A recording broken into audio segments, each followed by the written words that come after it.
You ever meet somebody who thinks money gives them permission to treat folks like dirt? I did. And the day he decided to bully me, a small-town farmer who minds his own business, he signed the deed to his own downfall. This isn't a tall tale. It happened right here in Maple Hollow, Pennsylvania. And it's how I turned a man's million-dollar country getaway into the biggest regret of his life. If you've ever been looked down on by someone with too much money and not enough sense, stick around. Because this story proves one thing. You don't mess with a man who knows every inch of his land. Go ahead and like, subscribe, and settle in. I'm Ray Barnes, and this is how I played the long game. I was born and raised on the same stretch of soil my folks worked before me, just outside Maple Hollow. It's a quiet place, one main road, a diner that still serves pie by the slice, and a church bell that marks the hours better than any watch. Around here, land's more than property. It's memory. It's the sweat your parents left behind. My grandparents, Barney and Betty Barnes, came from Poland back in the late 40s with little more than grit. They built this farm from nothing, milked cows at sunrise, hauled hay till dark, and still found time to raise 3 kids. Back then, neighbors meant something. If a fence needed fixing, folks showed up with hammers before you even asked. One of those neighbors was Wilma Nowak, a young woman my grandparents sponsored from the old country. She helped around the house, took care of the kids, and later married Fred, a quiet farmhand who could fix anything with wire and patience. Over time, our 2 families grew close. We shared holidays, weathered storms, even buried loved ones side by side at St. Luke's Cemetery. When my grandparents grew older, they sold most of the outer fields to Frank Lerner, another farmer down the road, but they kept the homestead. With the sale money, they built a smaller brick house for themselves up by the Maple Grove and gifted the original farmhouse to Fred and Wilma. They all shared one well and one septic field. It worked fine for decades. No paperwork, just trust and a handshake. Years rolled by. My grandparents passed, and the new house went to my father. Folks around town called him Bam Bam. He earned the nickname as a boy, always swinging a hammer or breaking something only to fix it again.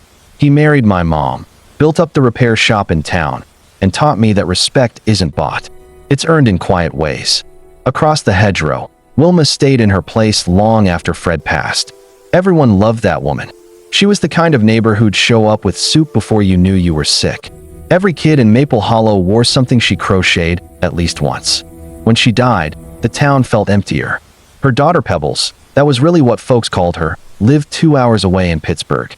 She didn't want the upkeep, so she sold the place. That's when everything started changing. The buyer was a developer from the city, name was Richard Holloway. Though he introduced himself as Rick, didn't take long before everyone just called him Dick. He showed up in polished boots that squeaked on gravel and sunglasses that didn't belong anywhere near a cornfield. Said he wanted a quiet weekend retreat, but the way he looked at the land, you could tell he wanted to own it, not live with it. He tore down Wilma's old farmhouse within weeks. Didn't salvage the porch beams, didn't donate the lumber, just bulldozed it flat. He said it was too old-fashioned for his taste. Then he filed plans to build a 2-story glass and steel mansion and convert the barn into a 6-car garage with a man cave loft. At first, I tried to be neighborly. Brought him coffee the first morning I saw the survey crew, said welcome to Maple Hollow. He didn't even look up from his phone. Thanks, he said, but I've already hired professionals. That was my first hint he thought we were all idiots. Soon after, the construction trucks started showing up. Big diesel rigs, cement mixers, pickups full of lumber, everything. The problem was, Dick's driveway was a narrow single-lane squeeze between my fence line and Frank Lerner's cornfield. Instead of parking along the road or waiting their turn, his contractors started using my side yard as a staging area. The first day, I let it slide. Second day, I found deep ruts in the grass, tire grooves cutting straight to the fence. By the third, my patience thinned. I walked over mid-morning and waved down the foreman, a decent-looking guy named Lou. Hey, bud, I said. You mind keeping the trucks off my property? Ground's soft, and it's starting to tear up. He nodded quick. Sure thing, sir. I'll tell the crew. Next morning, same thing. Engines idling on my side, mud spraying. So I went straight to Dick. He was standing by what used to be Wilma's apple tree, barking into a Bluetooth headset and holding a clipboard like it was a weapon. Morning, I said, calm as could be. Your guys are parking on my lot again. I'd appreciate it if they stayed on yours. He gave me that squint city men give when they think you're beneath them. "Oh, relax, country boy," he said. "It's just dirt." I looked him dead in the eye. "Yeah, my dirt. Keep off it, or I'll have to put up a fence." He smirked. "You do that? I'll just take it down." That was the moment I knew exactly what kind of man he was. The kind who mistakes kindness for weakness. That night, I didn't sleep much. Every time I shut my eyes, I saw those headlights crossing the yard, chewing up what my father and grandfather had leveled by hand. So the next morning, I called my buddy Walt. He's got a bobcat with a post hole digger. I told him to bring it by Saturday. By noon, we had cedar posts sunk 3 feet deep and solid pine boards running the whole length of the line. Not fancy, just straight and strong. A clear message. This is where my land ends and yours begins. When the work crew showed up Monday, you could hear the curses from the road. Their trucks couldn't fit through anymore. They had to hike gear in on foot. Every hammer hit sounded angrier than the last. I'll admit, I sipped my morning coffee on the porch with a quiet grin. Sometimes fairness needs a little lumber behind it. 2 days later, I noticed something off. A section of the fence was gone. Planks ripped clean out. Fresh tire tracks carved right through the gap. I ran my hand over the broken wood, splinters catching the light, and felt that old, heavy heat crawl up my neck. Someone had come onto my land again, thinking they could do whatever they pleased. I didn't call the sheriff, didn't yell or threaten. I just muttered to myself, "All right then, let's play." And that's when this story truly began. The morning after I found the fence torn open, I walked the line with a tape measure and a notebook. I measured boot prints, tire widths, the direction of the tread marks. It was not about playing detective. It was about reminding myself that this was real, that I was not overreacting, that the ground told the truth even if a man would not. I fixed the fence before breakfast. New boards, heavier screws. Then I called Walt again. "You free tonight?" I asked. "What are you thinking, Ray?" "I am thinking I will encourage the trucks to stay on their side." We waited until the edge of dark, just after the last crew rolled out. If you know farm ground, you know how to water it. You know the low spots and the old river veins under the soil. You know how to turn firm into sponge. I ran hoses from the spigots and set a little gas pump on the pond. I let it run and I kept it running. 2 hours. 3. The moon climbed and the yard started to shine. I could feel the ground give when I walked, like bread dough under a palm. By dawn I shut it off, rolled the hoses, and made coffee. I sat on the porch and watched the long single-lane driveway. The first pickup nosed in, turned left through the gap those men had ripped, and sank to the axles in 2 seconds. The engine revved. Mud sprayed. The driver got out and stared at the ground like it had betrayed him. 10 minutes later, a second truck tried the same thing. It ended up worse. One front wheel in, one rear wheel in, frame hung. The foreman arrived, looked at the mess, then looked over at me like maybe I had a weather machine under the porch. I lifted my mug. "Morning." "Morning," he said tight. They called for a tow. I could have told them which company would be fastest. I did not. Walt texted me a winking face. It took 2 hours for a truck from the city to make it out. They had to use the narrow lane and winch the pickups out backward. By noon, that crew hated the sight of my fence and they hated the sight of their boss more. That night I slept, finally. Not with joy, with relief. I had not started a war. I had only refused to surrender. Maple Hollow is the sort of town where the sheriff will stop by your table at the diner and ask about your mom's hip. Sheriff Daniels caught me over eggs and rye. "Ray," he said, leaning a hip on the stool, "I heard there was a little trouble by your line." "Nothing you need to worry about, Sheriff. A man learning where his land ends." He looked at me a long moment. "You file anything?" "Not yet. You want to keep it that way?" "I want things quiet." He nodded. "Quiet is good, but quiet needs both sides to agree." He tapped 2 fingers on the counter. "You call me if you see a crowbar come out. Or a bolt cutter." After he left, I studied the ripples in my coffee. Quiet was what I wanted. But quiet, like respect, requires 2 people. Late that afternoon, I found Dick at the edge of the driveway, arms crossed, sunglasses reflecting the fence like a little prison. He had a clean polo shirt and the kind of watch that looks like it belongs in a safe deposit box. "You think this is cute," he said. "I think my property is mine," I said. "You sabotaged my site." "I irrigated my yard," I said. "Same as any farmer on a dry spell." He took a step closer. "Take the fence down. You put your trucks on your gravel, and I will never think about you again," I said. "Leave my land alone." He smiled, not with his mouth, with that little tighten around the eyes men do when they have decided you are beneath them. You small-town people are all the same. You think the world stops at the county line. It doesn't. I build real projects. I hire real crews. I spend real money. You are in the way. I am on my side, I said, and I turned and walked back to the porch, slow, steady, every step measured. It took everything I had not to look over my shoulder. 2 days later, the fence had not been touched. The trucks stayed in the lane. The crew carried their materials by hand and stacked them like Tetris blocks to make room to work. I almost let myself believe the worst had passed. Then the noise started. The house frame went up quick. Steel beams, big windows, the whole place laid out like a magazine cover. Friday night, the first party arrived. Loud music, lots of shouting, and the kind of laughter that tries to prove something. I watched the lights flicker through the hedge and felt my jaw clench. It was not the sound. I can sleep through a thunderstorm. It was the message. We are here. We will be as loud as we please. You will live with it. I told myself to let it go. One night, maybe two. Then Saturday ran longer. Sunday ran later. Monday morning, I picked up beer cans from my ditch, crushed them one by one, and dropped them in a bag. I walked the bag over and set it on the gravel at the very edge of his line. I did not ring a bell. I did not shout. I left it there like a note. He got the note. The next weekend, the cans were back in my ditch. A few weeks later, the pool company arrived. They dug a neat rectangle in the compound, lined it in a bright blue liner, and tied a clear hose into the spigot near the barn. I felt a drop in water pressure at the kitchen sink while I was rinsing radishes. Then another drop. I went down to the basement and put a hand on the well pump housing. It was shivering with work. By sunset, my tap spit air. The well had run dry. It happens, now and then, if you pull too hard and the water table is tired. The pump had sucked sand. I shut everything down and called my guy to come rebuild the filter head. It was a mess.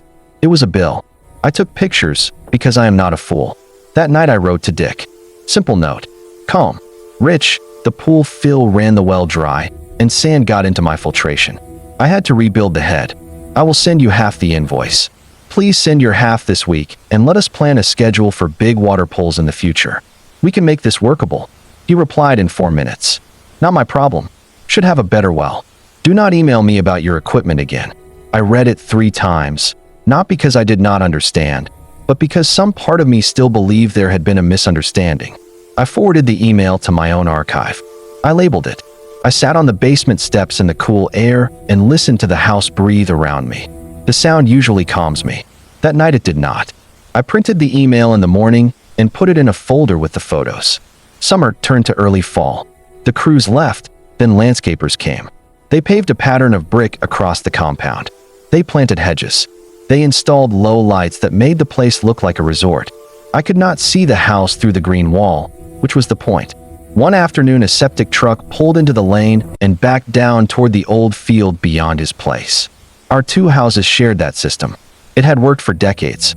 It needed pumping on schedule, and the cost was boring and necessary, like oil changes and dentist appointments. I met the driver out back and signed for my half, same as always. Then I sent Dick a second email, polite as a church usher. Septic pumping complete. Your half is attached. Please pay within 10 days. He wrote back, no, I do not pay for things I do not own. Get off my inbox. I stared at the word no like it had a new meaning. Not I cannot. Not can we talk. Just a pure block of arrogance. I wrote back once. Rich, our 2 parcels are both served by the same system. That has always been the arrangement. We share maintenance. He replied with 1 word. No. I printed those 2. I wish I could tell you I handled it with perfect calm. I did not. I woke at 2 and 3 and 4. My heart thumped heavy in my chest like it wanted out. I would walk to the back door, step onto the concrete, and feel the night on my face. The field in moonlight looks like a lake. If you let your eyes lose their focus, you can pretend the whole world is quiet and kind. Once, around 3, I sat on the bottom step and felt the old ache in my right knee where I tore cartilage lifting a transmission 30 years ago. I thought about the way my father would tilt his head when a man was trying to sell him something. The tilt meant I hear you, but I am weighing you too. I had tilted my head at this man, and he had shown me exactly what he was. I am not a lawyer. I am not a man who hunts for loopholes. I do not like courtrooms. But disrespect is a kind of debt, and men like him do not pay it until you send a bill that bites. So I went to the diner. Not for bacon. For information. Every small town has one or two attorneys who never left. They handle wills and fence lines, and the little storms people bring each other. Ours is named Elaine Porter. She has kind eyes and a memory for dates that makes her dangerous. She took a stool beside me and stirred her coffee just once, then set the spoon down like punctuation. "Ray," she said, "what is on your mind?" I laid it out plain. The shared well. The shared septic. The lack of paperwork because my people and Wilma's people were handshake folks. The new neighbor. The fence. The mud. The pool. The email notes. The septic bill. Elaine listened without blinking. When I finished, she said, "Bring me the deed copies and the survey. I will look for easements or covenants. If there is no recorded right for him to use the well or the septic, then he is using them because you let him. That is a permission, not a right. Permission can end.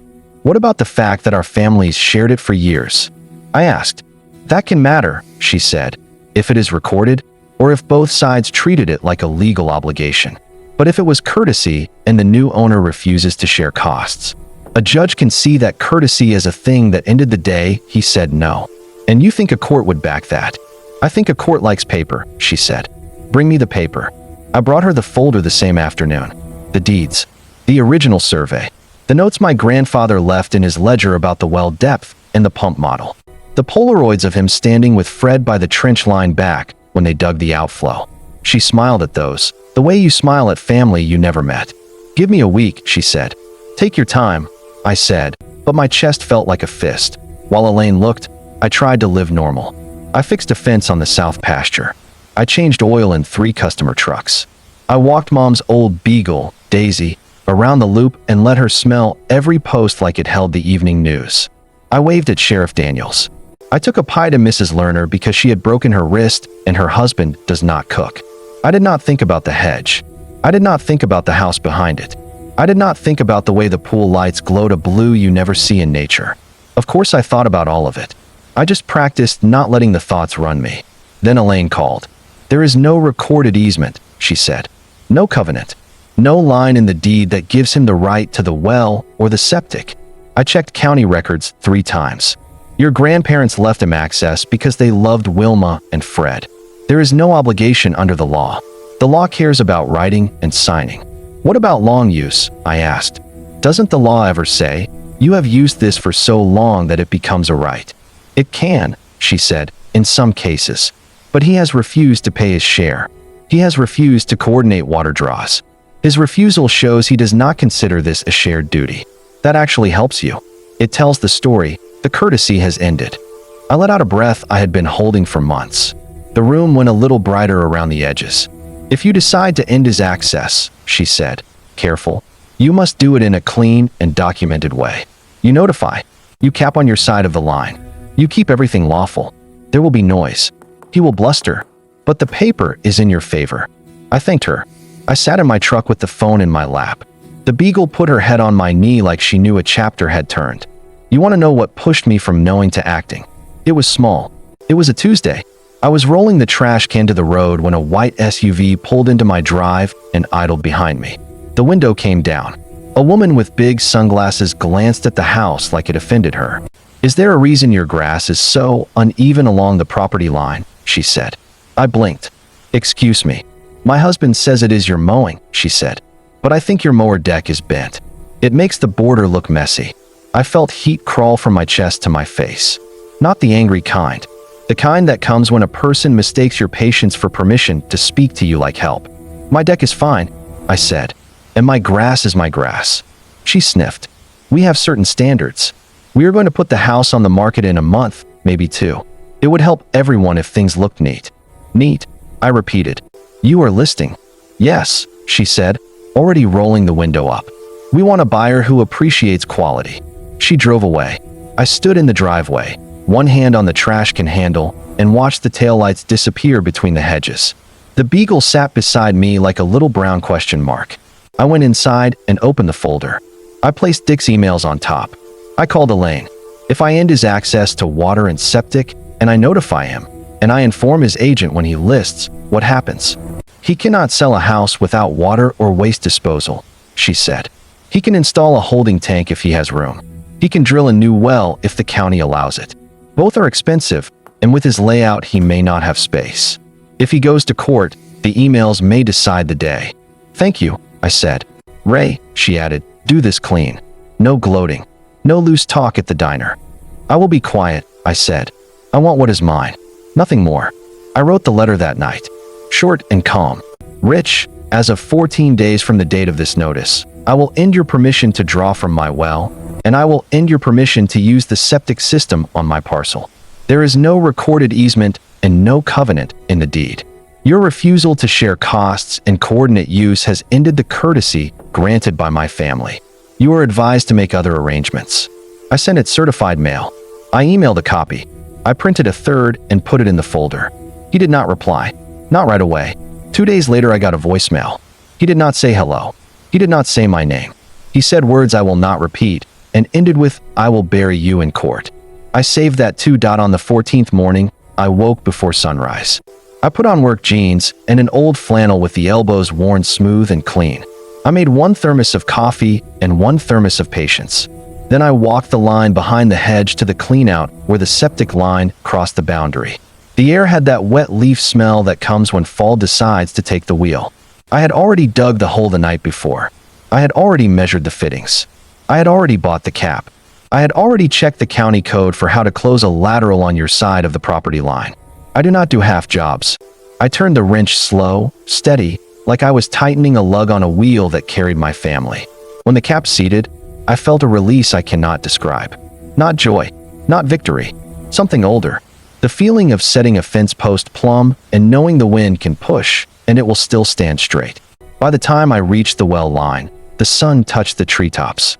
I shut the valve, then installed the lockout back at the pump house so the control could not be fiddled.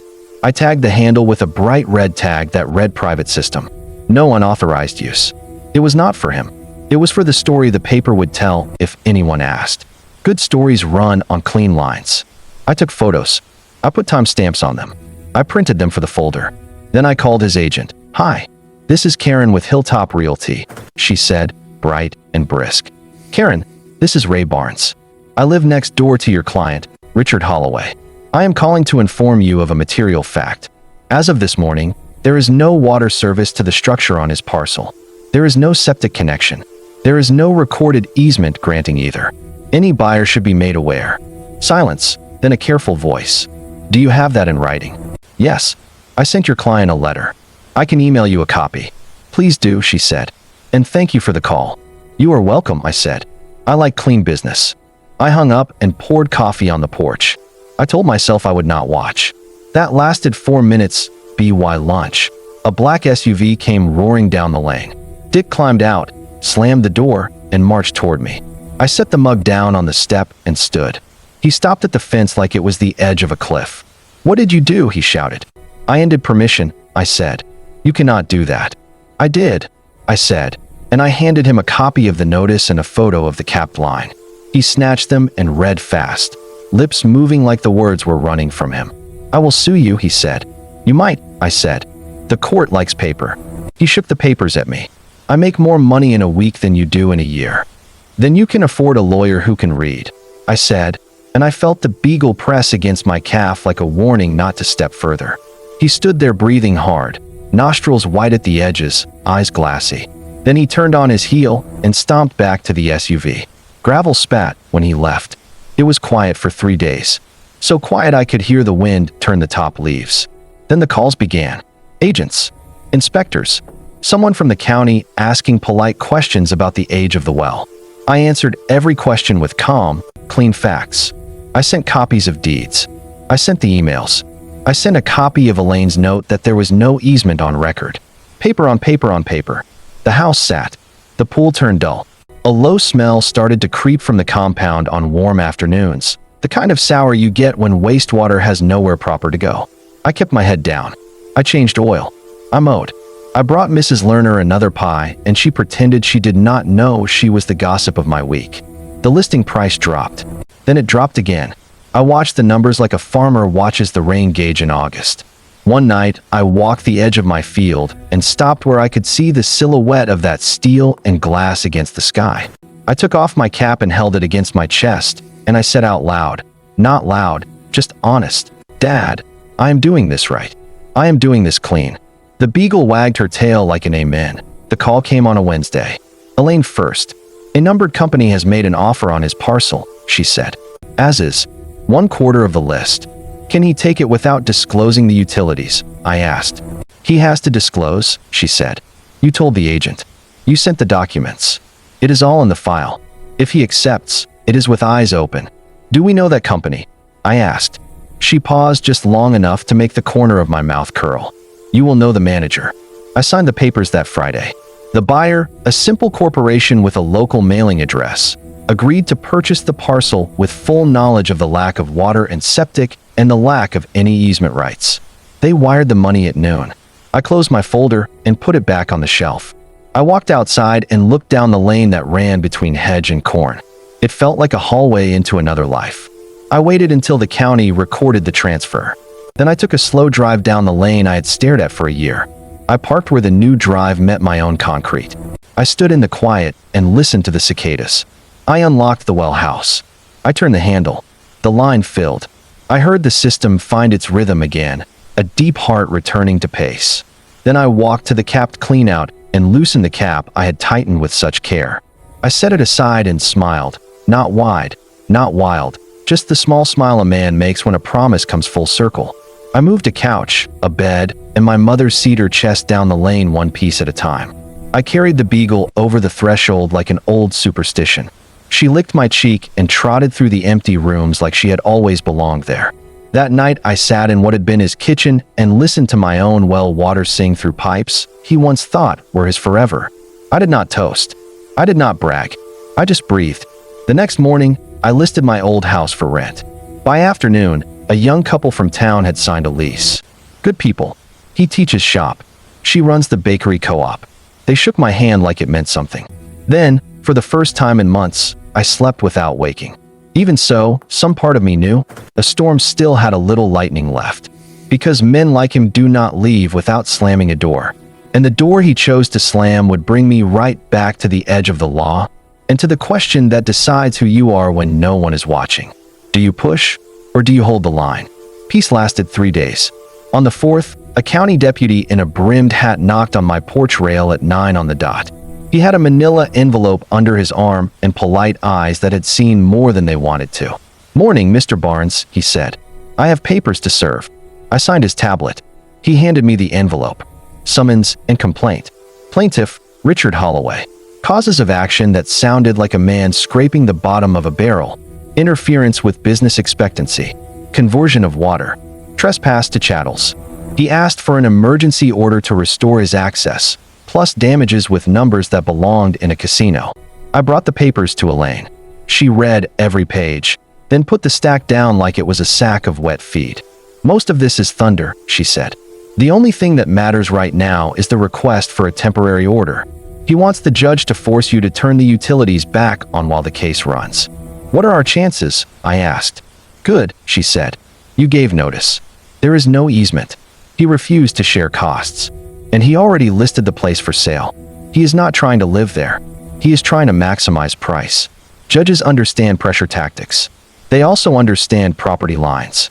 "When is the hearing?" I asked. "Friday morning," she said. "Bring your folder. Wear a clean shirt. Answer only what you are asked. Let me do the rest." Maple County Courthouse smells like old paper and floor wax.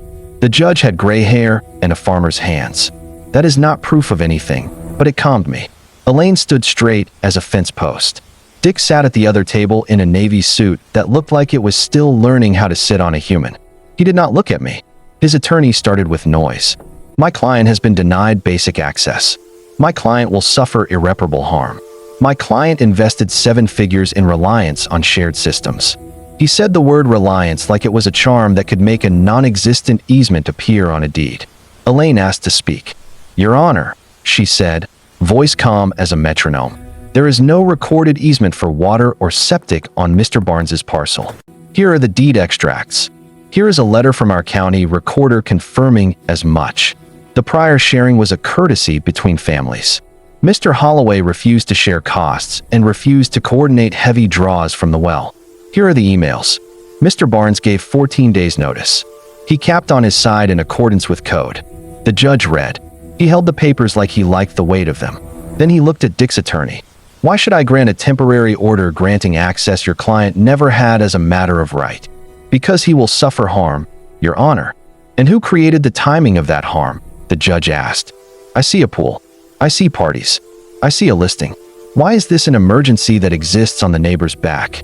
Dick's attorney talked in circles for 3 more minutes. The judge finally put his hand up. Motion denied. There is no easement. Notice was given. If you want to litigate damages, you may do so on the regular schedule. But the court will not create a right where none was recorded. The gavel did not slam. It settled. Still, the sound ran through my ribs like a drum. Outside in the hallway, Dick stared at me as people filed past. His jaw worked like he was chewing a nail. This is not over, he said. Then we both have calendars, I said. A week later, the trail camera blinked at 3 in the morning. I had set it months earlier for raccoons, then left it because it kept catching pretty deer in the hedge gap. It was the cheap kind that registers only motion and heat. The photo showed a man in a hooded sweatshirt kneeling by the cleanout. The next frame showed a wrench. The third showed a face that could have been any of 100. The fourth caught the license plate half a turn before taillights carried it down the lane. I had another camera by the well house. That one got the plate full in the face when the hood fell back for half a second. I called Sheriff Daniels at 7. Come by when you can, I said. Bring coffee if you are already on the road. He studied the photos at my kitchen table. That is him, he said. You want to press charges? I want a record, I said. Trespass. Attempted tampering. I want paper that says where the line is. He nodded. We will write it clean. You may want to add a no trespass letter on top. Civil and criminal like parallel fences. One catches what the other misses. We filed both. It was not about revenge. It was about rails that keep a train on a track. 2 days later, a white county car pulled up with 2 men in safety vests. One introduced himself as environmental health. The other was code. They were polite. They were firm. We have had complaints, the health man said. We need to confirm current connection status and setbacks. I will show you everything on my side, I said. You can ask permission for the other side. If you want me to be present while you check, I will be. They measured. They took photos. They appreciated my folder like it was a museum exhibit. They confirmed my cap location and the lockout on the pump. They asked if they could walk the line on the far parcel. I told them I did not have authority. They left a notice on his gate and returned later with consent. They stayed an hour. When they left, their faces said they had found more questions than answers. A week later, Code issued a notice to him. Setbacks too tight for a holding tank of the needed size. Parkland buffer on one side. Drainage easement on the other. The neat brick pattern across the compound sat exactly where the only viable tank could go. The pool took the rest. Another notice came from environmental health. No operation of a residence without approved water and waste systems.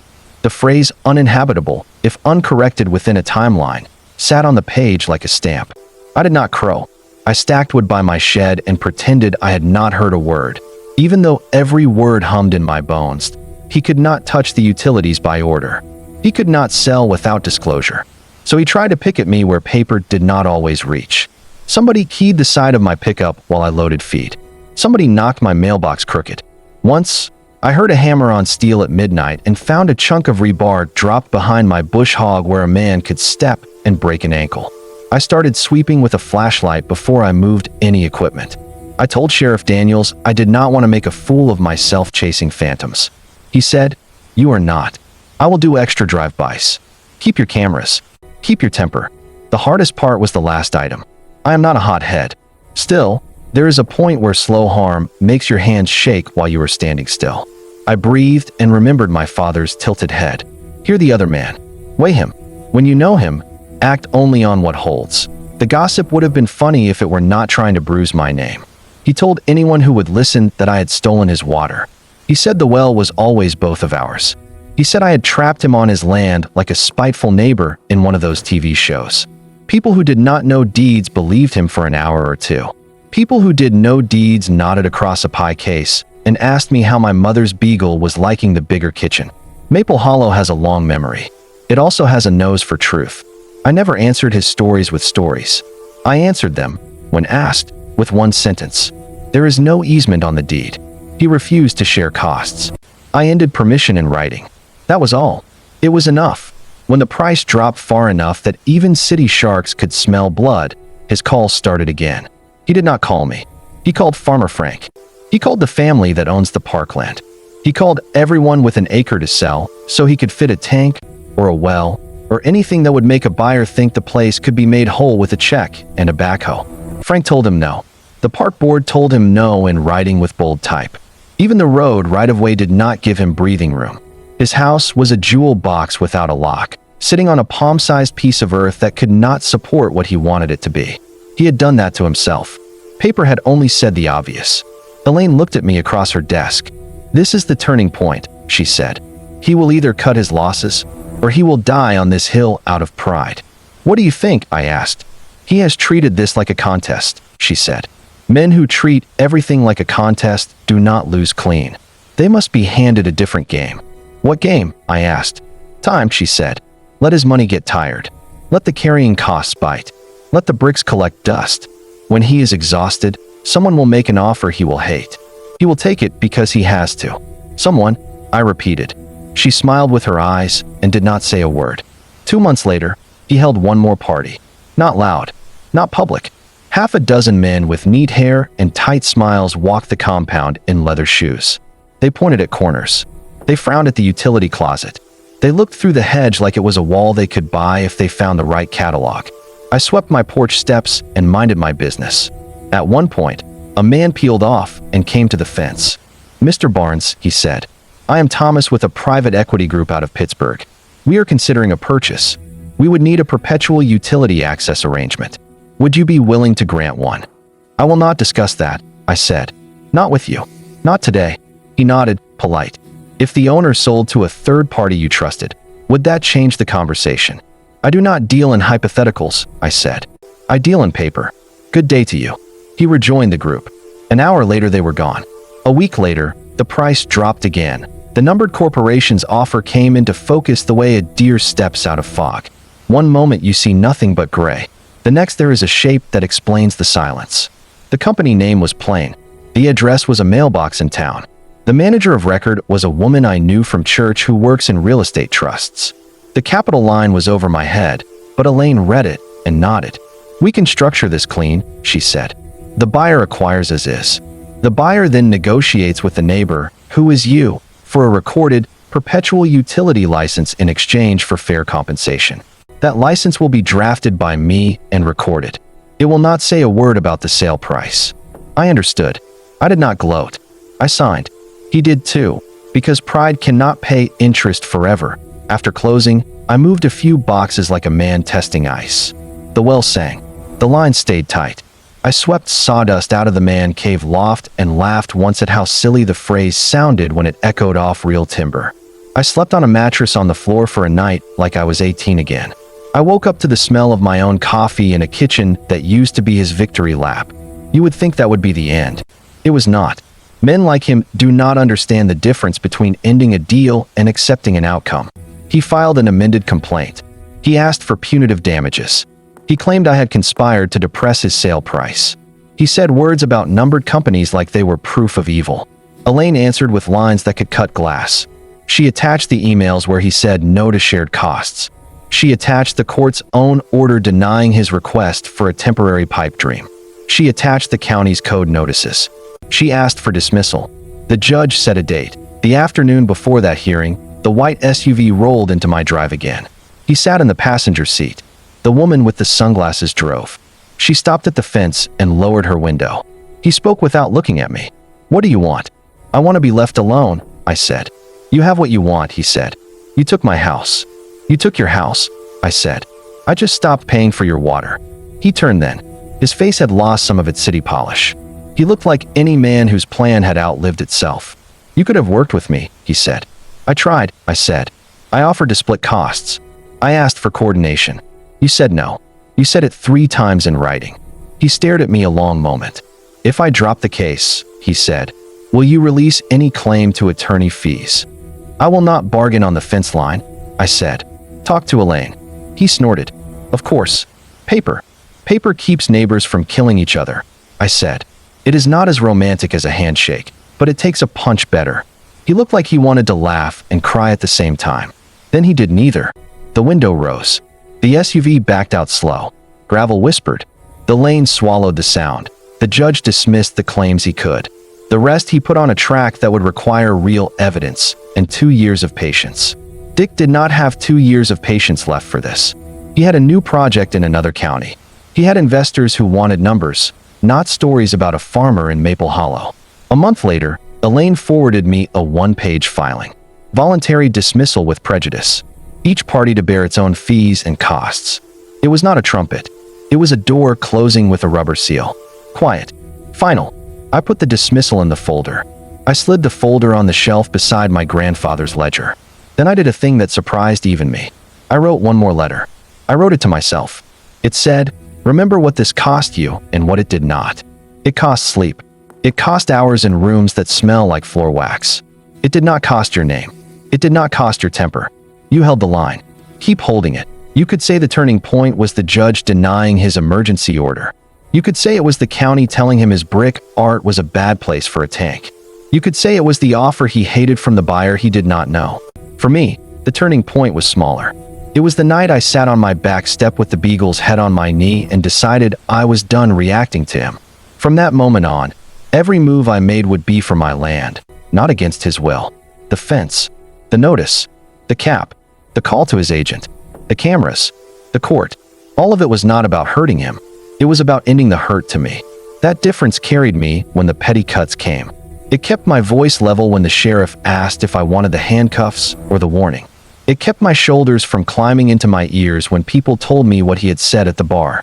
It let me sleep in a house that used to be his without feeling like a thief in my own kitchen. There is a power in deciding your story is about you again. It makes the other man smaller. Not as a person, as a shadow on your day. I would like to tell you he learned the same lesson. I doubt he did. Some folks only learn the weight of paper when a judge hands it to them. Some folks never do. That is not my job to fix. My job is to keep the pump primed, the bills paid, the hedges trimmed, and the coffee hot when a friend pulls into my drive with a story that needs a listening ear. The long game is not about making someone homeless. The long game is about coming home to yourself. I learned that in Maple Hollow, one slow fence post at a time. But there was one more chapter left. A small one, but important. A phone call, a gate chained shut, and a favor I had to decide whether to grant. It would say more about me than any court order ever could. And it is where this story ends, proper and true.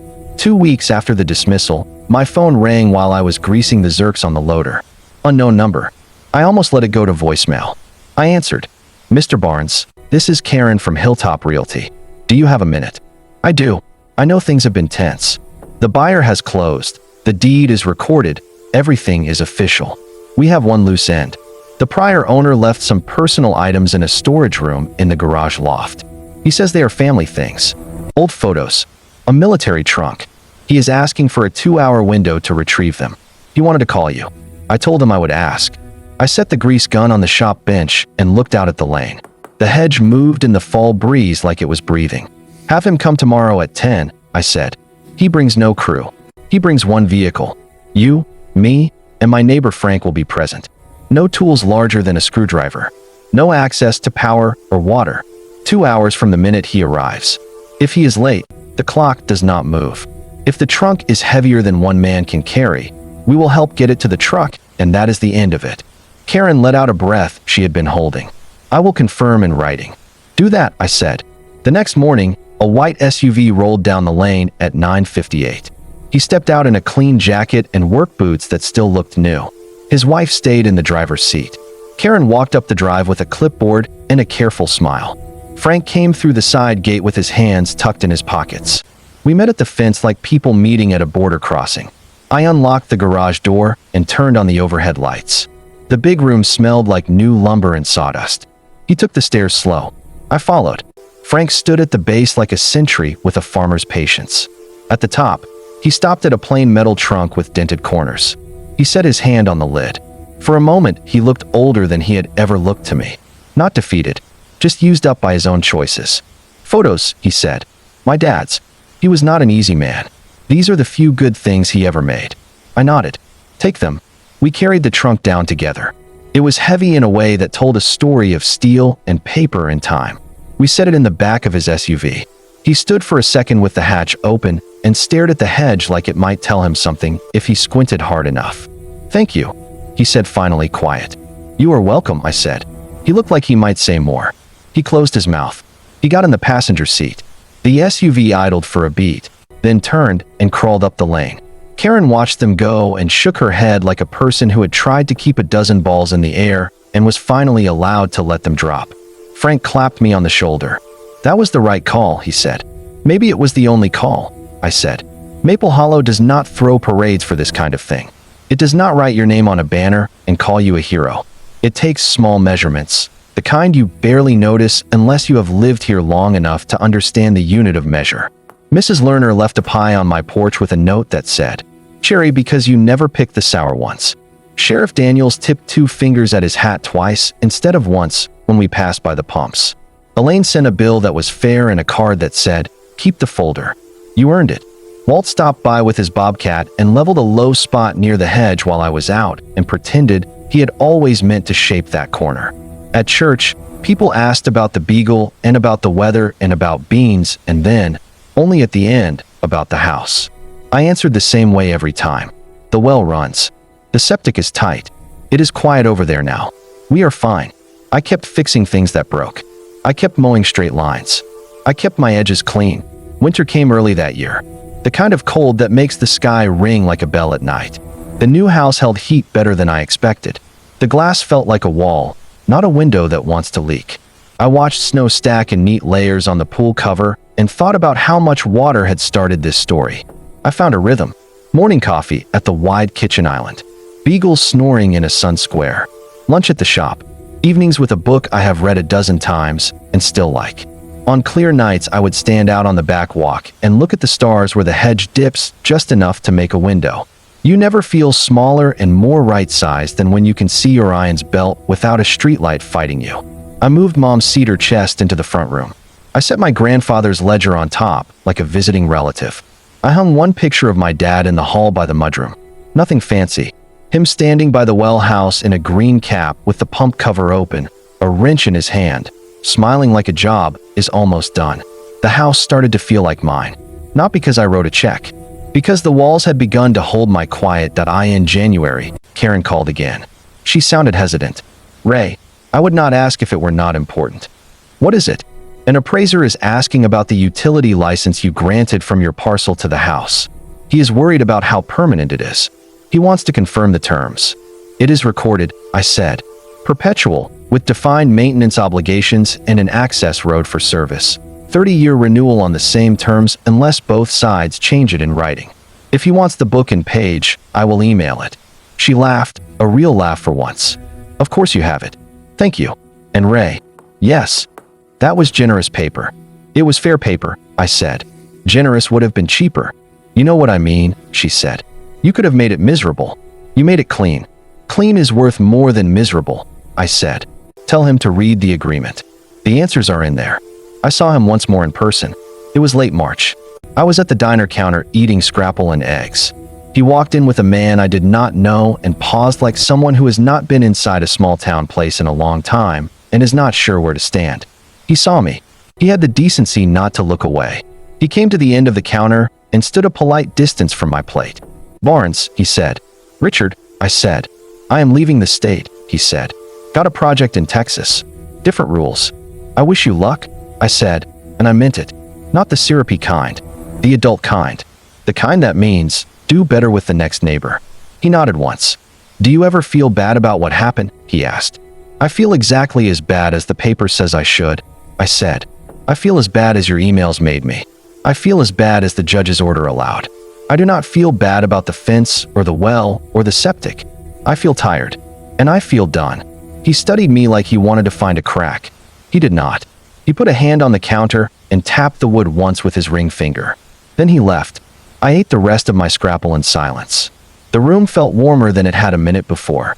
I left a tip that was larger than breakfast called for. You do that when you have taken up air that other people could have used for laughter. Spring turned green. The beagle slowed down and slept more in sunny spots. I planted a row of red maples along the south edge with enough space for them to breathe. I rebuilt the tow hitch on the old Ford and painted it the wrong shade of blue on purpose because it made me smile. Some nights, a car would slow at the gate and someone would take a picture of the house for whatever site lists real estate dreams. I do not blame them.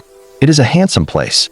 But when I stand inside it, what I see is not steel or glass or clean lines. I see a ledger in my grandfather's neat hand. I see my father's tilted head. I see my own boot prints on wet ground the morning I capped a line with care. I see a town that trusts paper and patience more than noise. You asked for a revenge story. People like to hear about the big turn, the deal that went sideways, the sound a man makes when he realizes the long game was never his to play. That is in here, sure. A man tried to bully a farmer. The farmer did not bend. The farmer bought the house. Folks clap at that part. The part one want remembered is smaller. It is the choice not to answer pettiness with pettiness. It is the choice to stand on the law and let the law carry the weight. It is telling yourself, over and over, I will hold the line, not push it. Because if you hold the line long enough, you find you are not standing against a man at all. You are standing with your people, living and gone. And that is the only kind of winning that lets you sleep. I keep the folder on a shelf by the door. Sometimes a neighbor will stop by and ask how to handle a survey dispute or a shared driveway. I make coffee, I let the beagle say hello, and I show them the spine of that folder. I say, write it down. Save your emails. Take photos. Be the calmest man in the room. Build your fence plumb. Tell the truth. Do not hurry. The long game is slow on purpose. Then I walk them to their truck and I stand a minute longer than I need to in the driveway, watching the dust settle. The hedge moves a little in the wind. The new house catches the morning light like a quiet thing, not a trophy. I breathe and go back to whatever job is next. Maybe that is the whole lesson. Revenge is not the point. Respect is. Boundaries are. The water runs. The tank holds. The town endures. And a man can sit in his kitchen, pour a second cup, and feel his heart settle because he did not cut corners and he did not open his mouth when keeping it closed would carry him farther. That is how I made peace in Maple Hollow. Not by winning, but by not losing myself. That if this story made you breathe easier. If you have ever had to hold your ground with patience when someone tried to buy your dignity for cheap, tap like and subscribe so more folks hear it. Drop your own long game stories in the comments. Tell me about the time you held the line and the world finally noticed. And remember, write it down, keep your temper, and take care of your land.